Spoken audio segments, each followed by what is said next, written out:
But today we woke to explosive claims that an anonymous letter which described the tenure of Pope Francis as catastrophic was actually written by Cardinal Pell. And this comes on top of an article that he'd written for The Spectator. And this letter describes Pope Francis' tenure as a disaster, a catastrophe in which decisions were made for political correctness, while claiming the political influence of Pope Francis and the Vatican was negligible. Teena, is it a surprise to you that George Cardinal Pell might have felt this way about Pope Francis? No. Look, Cardinal Pell, it's such a great loss to the church and to the Catholic community at large and to anyone who knew him, and I'm still a little bit emotional about it. Just before he went to Rome, he attended a dinner for the Campion College, a fundraising dinner, and he gave a most magnificent speech. I was so honoured and privileged to be there. He was a defender of faith. He was a defender of all things right. And he's quite right, everything he said. We don't want the Catholic Church diluted. We don't want wokeness in the Catholic Church. So he was defending that right up until the day till his last breath.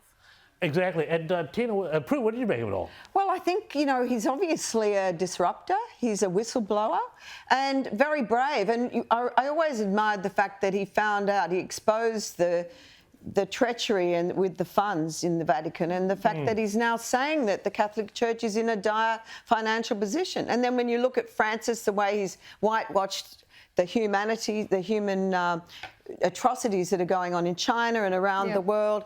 I mean, I think he's very woke, and I think that probably Pell is going to be more liked and loved in his death and admired more than perhaps in his life. And hopefully, whomever the next pope is takes some of the reforming ideas he had to heart and returns the church to being about the church and not about political correctness and all the other things. Pell was very passionate about this because, unlike perception, the Catholic Church is growing around the world, not declining, it's actually growing in areas that are very traditional, in Africa's, in the South Americas. And in Asia. And in Asia, yeah. So, just want to move on finally very quickly to the topic that's been obsessing everybody this week, and that's the royals and the circus of Prince Harry's media blitz. Well, we've seen now the Prince and Princess of Wales smiling to crowds in Liverpool, ignoring the personal attacks made against them by Harry.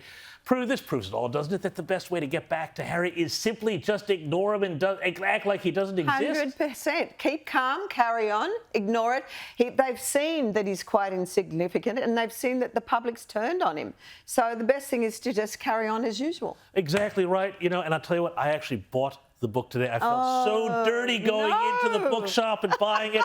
But I had to read it because I've got a week's holiday coming up, so I want something to read on the beach. Anyway, thank you so much. Can I suggest you read Cardinal Pell's book that he wrote while he was in prison? The Prison Diaries? Yes, they are. That is a beautiful book. Anyone that's ever criticised him should read that book. Yes, that is absolutely right. Teena McQueen is absolutely right on that. Thank you, Teena, for that. Thank you, Prue McSween.